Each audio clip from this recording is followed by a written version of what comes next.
Assalamualaikum warahmatullahi wabarakatuh. Kembali lagi dengan saya Mas Indra di channel Miss Horror. Pada video ini saya akan menceritakan sebuah cerita kisah nyata menyeramkan yang ditulis oleh akun Twitternya Kalong yang berjudul Posko KKN Berhantu, yang menceritakan pengalaman mistis pada saat KKN. Oke, sebelum masuk ke ceritanya, jangan lupa subscribe, like, komen, dan share. Dan jangan lupa nyalakan lonceng notifikasinya agar tidak ketinggalan cerita-cerita lainnya. Langsung aja kita masuk ke ceritanya. Aku Riana, aku mau menceritakan pengalaman serem ketika KKN. Dan di sini dari 8 orang mengalami semuanya. Aku akan menceritakan satu persatu dengan singkat aja.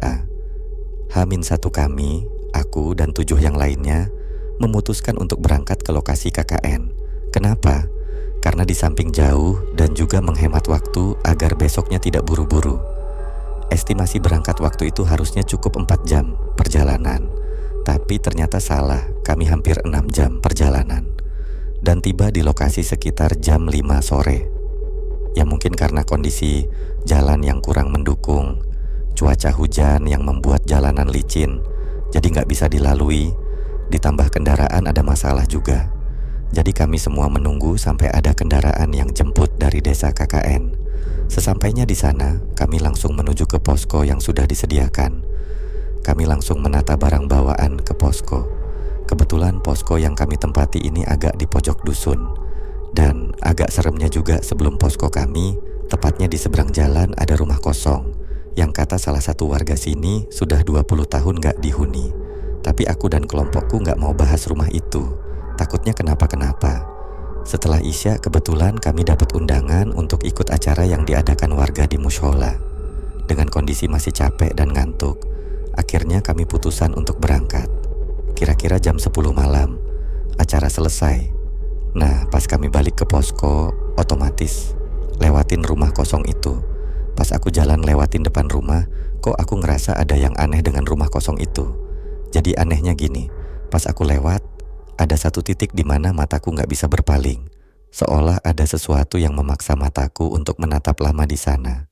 Tepatnya ada di teras rumah kosong yang ada 2 bangku kayu. Kayak di sana tuh ada orang lagi duduk, tapi karena rumah itu gelap, jadi nggak kelihatan. Cuman samar hitam aja. Dan aku nggak ngasih tahu ke teman-teman. Takutnya nanti mereka malah panik dan KKN jadi kacau. Apalagi setelah ada cerita-cerita tentang KKN horor gitu kan. Malamnya kami tidur di ruang tamu. Kami bagi jadi 2 kubu, biar ada sekat saja, karena kami belum sempat bersih-bersih dan akan kami bersihkan esok harinya. Pas aku tidur, aku mimpi didatangi sama kakekku. Dia ngasih pesan ke aku. Intinya aku disuruh untuk berhati-hati dan jangan sembrono dalam melakukan apapun karena aku lagi di tempat orang. Dan paginya, pas kami ngumpul di ruang tamu, aku bilang ke semua teman-teman kalau kita harus sopan santun di tempat orang. Itu pun juga dengan alasan untuk memperingatkan saja. Aku nggak bilang kalau didatangi sama sosok kakek di mimpi, karena aku tahu dari 2 teman laki-laki di sini ada yang nggak percaya dengan hal begituan. Aku nggak mau mendebatkan hal seperti ini, yang malah bikin tambah ruwet nantinya. Singkat cerita, ini akan aku bikin sesingkat mungkin ya, biar nggak kelamaan. Jadi hari pertama itu kami bersih-bersih 3 kamar, bersihin kamar mandi, perbaiki dapur. Intinya posko yang kami tempati ini juga rumah kosong juga. Jadi kami harus ekstra bersih-bersih biar nyaman. Oh ya, aku lupa, jadi lokasi KKN ini ada di desa pinggiran yang masih banyak hutan jati dan pinus. Waktu pun berputar dan gak ada kejadian aneh. Sampai kami memasuki hari pertama minggu kedua, hal janggal dan teror pun mulai berdatangan. Jadi awalnya malam itu, setelah waktunya istirahat, aku mau ke kamar mandi. Kebetulan kamar mandi ada di paling belakang. Pas aku mau ke kamar mandi, aku tanya ke teman perempuan yang lain, kira-kira ada yang mau bareng apa enggak? Ternyata enggak ada, dan akhirnya aku sendirian. Sedangkan yang cowok-cowok lagi nongkrong di depan rumah. Pas aku sampai depan kamar mandi, pintunya dalam kondisi tertutup. Pikirku mungkin lagi dipakai, soalnya ada suara siraman air. Aku tungguin tuh agak lama, sampai enggak tahan mau pipis. Aku ketuk pintunya dan aku sapa, siapa di dalam? Tapi enggak ada yang jawab. Aku ketuk lagi sampai berkali-kali tapi gak ada jawaban. Aku nekat buat buka, ternyata gak ada orang dong di dalam kamar mandi. Ya sudah, aku gak mau ambil pusing, aku buru-buru pipis. Dan pas selesai, ketika aku keluar, Ternyata di dapur ada Silvi sedang berdiri membelakangi. Dia menghadap ke arah kompor. Aku sempat mikir gini, kok berani nih anak sendirian? Padahal dia penakut sama kayak aku. Agak lega karena ada temen di situ. Aku samperin si Silvi. Pas aku di belakangnya, TB-TB aku nyium bau kembang. Aneh, kok ada bau kembang? Aku batin gitu. Silvi? Aku panggil dia. Silvi gak noleh ataupun jawab. Terus aku tepuk bahunya sambil manggil namanya. Tapi dia tetap diam gak noleh. Sampai di detik itu, aku benar-benar takut banget. Aku dengar suara orang yang manggil aku dari arah depan. Nah, Riana, kamu di mana? Anterin pipis yuk. Aku tahu itu suara milik siapa. Itu adalah suara Silvi. Tapi di depanku ini juga ada Silvi. Dan saat itu juga badanku gak bisa digerakin. Tubuhku kaku gemetaran. Tapi telingaku masih bisa dengar suara Silvi teriak manggil namaku. Sampai akhirnya Silvi yang ada di depanku ini balik badan. Dia berubah jadi nenek-nenek bungkung sambil ketawa kayak seneng banget lihat aku ketakutan. Dan di akhir sesi, aku teriak keras sebelum aku pingsan. Aku kebangun udah di kamar, ada Silvi dia nangis. Entah nangisin aku atau nangis karena takut. Beda tipis soalnya. Kemudian Nana sama Meli lagi mijitin sambil ngolesin minyak. Sedangkan 4 cowok yang lain, mereka juga di dalam kamar. Malam itu agak kacau sih, dan untungnya gak ada warga yang datang. Kami semua masih berusaha sendiri untuk bikin tenangin suasana. Beda ceritanya kalau sampai ada yang kesurupan, barulah manggil warga. Nah itu adalah pengalamanku, dan di sini akan aku ceritakan semua pengalaman teman-temanku yang diganggu dan diteror sama penunggu rumah kosong itu. Aku masuk ke Silvi dulu, si penakut paling akut. Jadi aku adalah Silvi. Sore itu aku lagi sama Riana, kita lagi ngajar anak-anak ngaji di musola desa. Awalnya aku penasaran sama Riana, kenapa malam kemarin dia pingsan di dapur. Si Rahmat bilang kalau Riana lihat setan, tapi aku gak langsung percaya. Karena dia itu anaknya emang kayak gitu, selalu nakut-nakutin. Nah aku baru percaya ketika tanya langsung ke orangnya. Kemarin kamu pingsan kenapa, Ri? Riana jawab gini, katanya dia lihat tikus dan tikusnya itu loncat ke dadanya.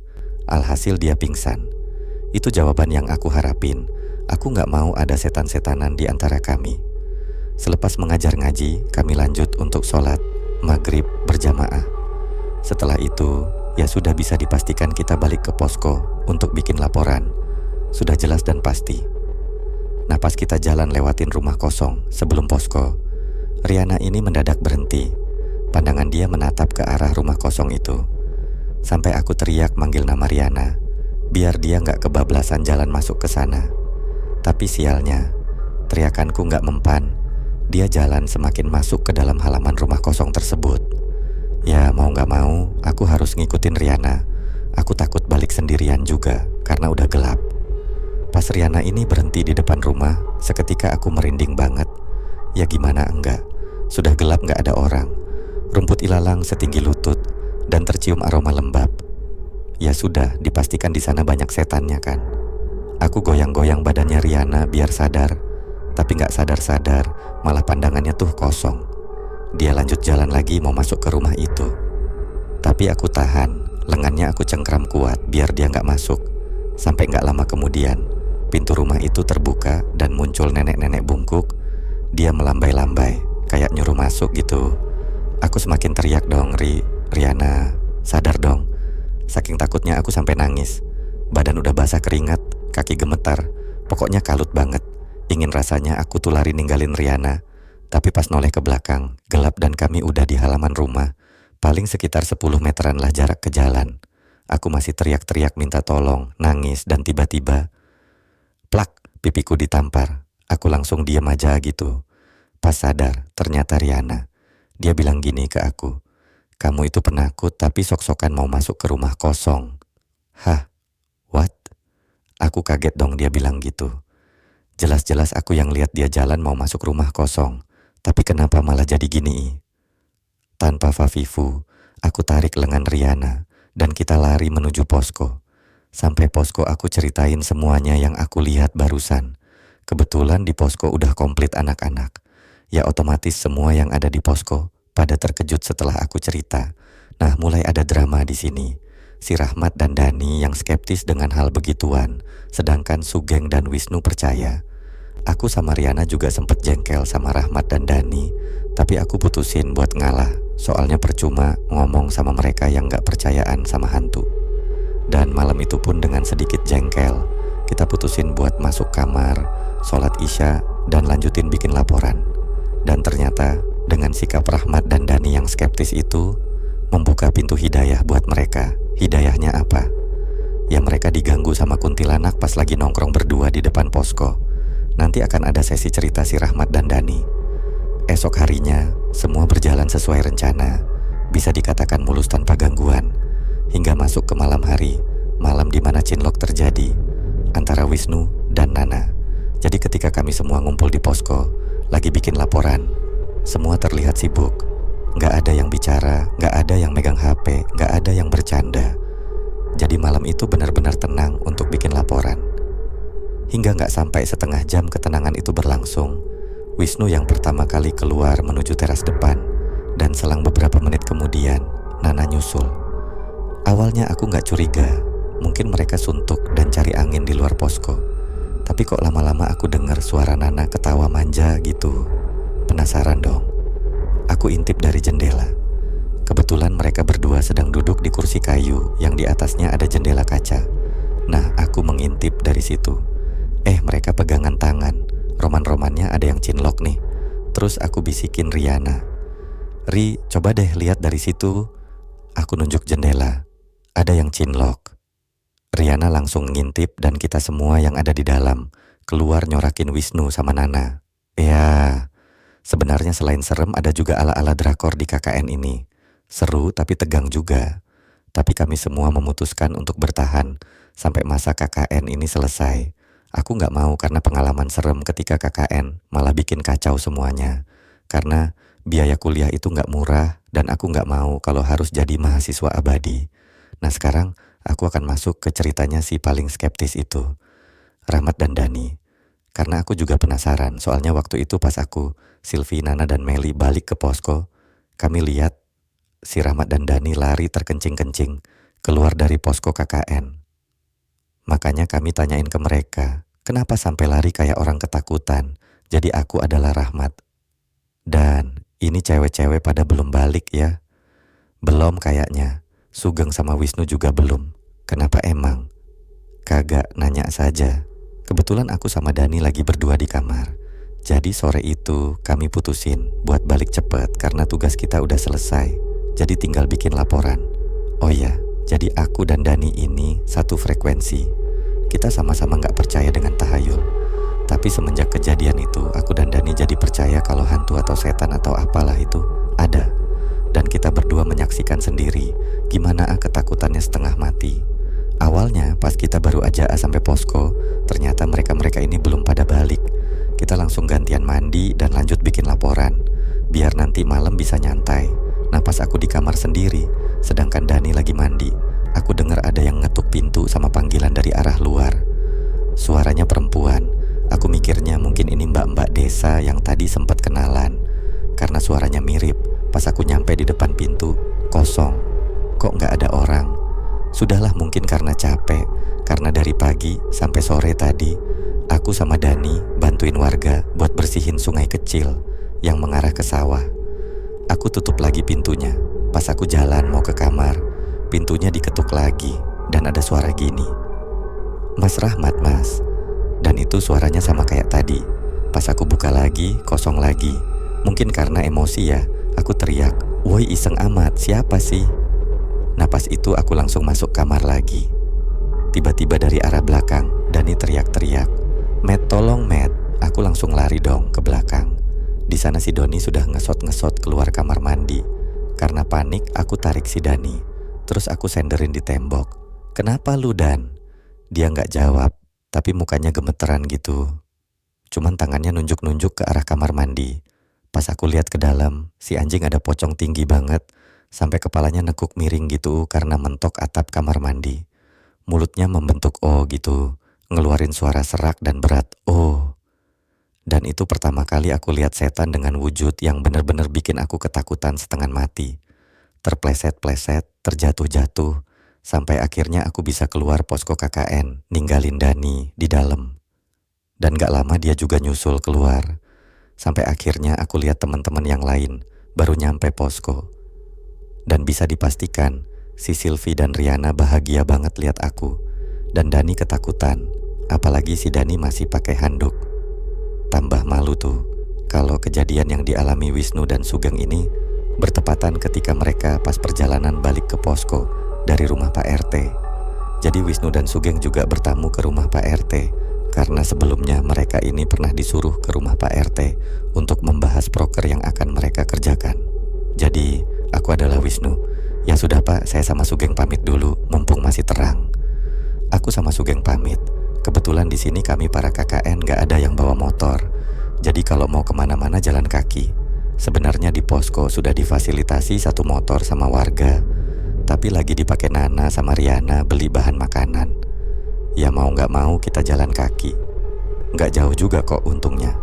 Paling 200 meteran jarak posko sama rumah Pak RT.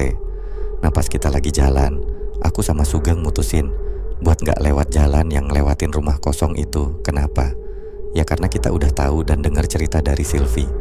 Ditambah lagi pas aku sama Sugeng selesai bantu warga bikin pagar bambu, ada satu anak muda seumuran.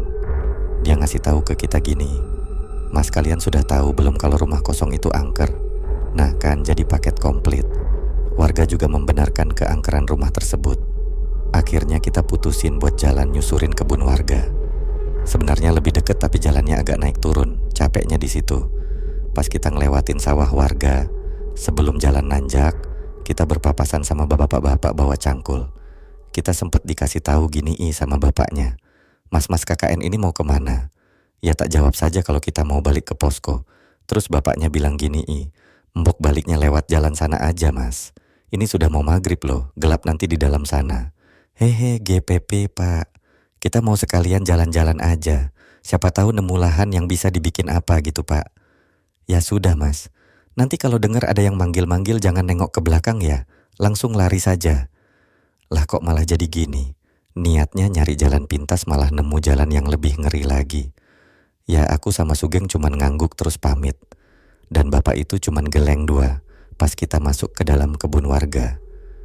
Memang bener sih suasana jadi beda karena ingat sama pesan bapak tadi. Jadi kepikiran terus di jalan. Aku sama Sugeng gak berhenti ngobrol dan pandangan tetap ke depan. Aku gak mau noleh kanan kiri. Ya takut aja. Kejutannya ketika aku sama Sugeng habis naik jalan agak nanjak, kita dengar ada suara anak ayam. Nah, aku sama Sugeng langsung tatap-tatapan tuh. Kayaknya dia juga mikirin yang sama, ada setan. Nah, aku jalan lebih cepat sambil gumam, "Cepet geng, cepet geng."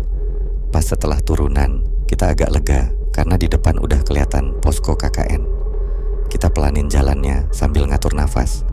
Sampai tiba-tiba dari arah belakang bener dong ada suara manggil, "Mas, mas tungguin saya." Suaranya perempuan. Otomatis aku nengok. Nah si Kunti udah dalam posisi melayang. Saat itu juga aku teriak ke Sugeng, "Lari geng." Dan akhirnya sampailah kita di posko.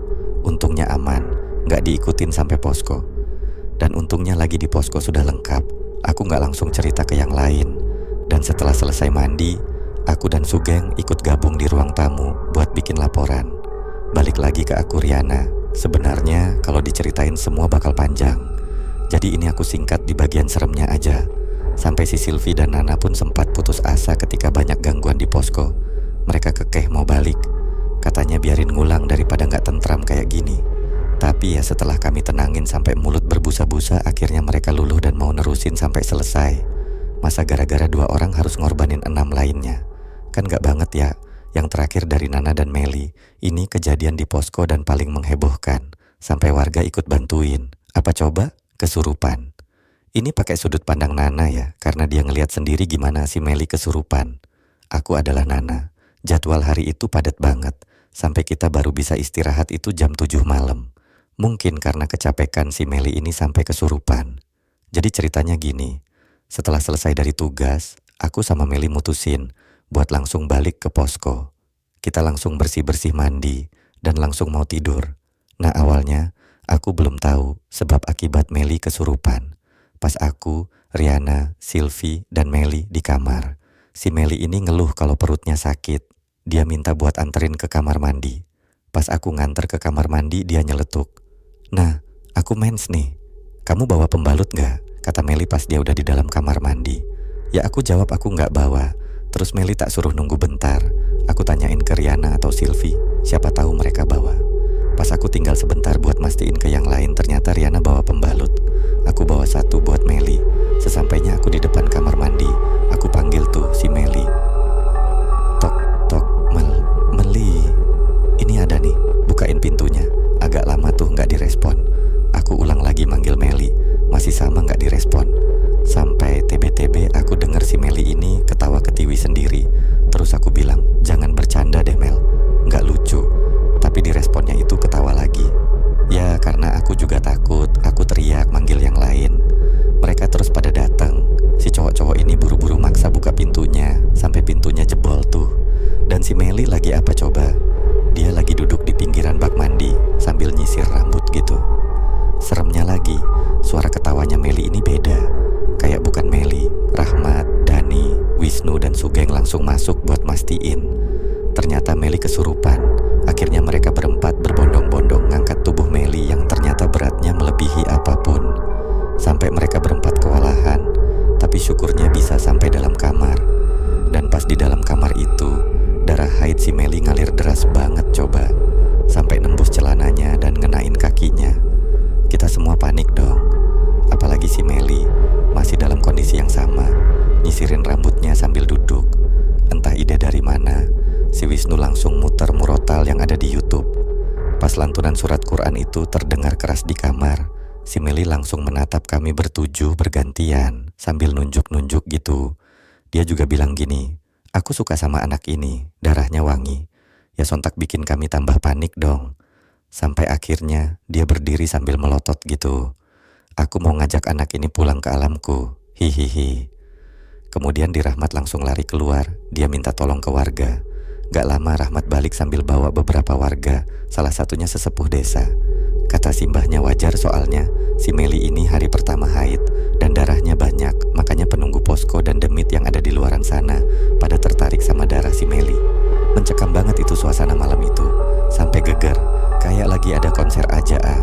Banyak warga yang datang buat nyaksiin si Meli kesurupan. Untungnya demitnya kalah sama simbahnya. Coba kalau terbalik, bisa berabe kita nanti. Yang ada si Meli malah benar-benar dibawa ke alam mereka.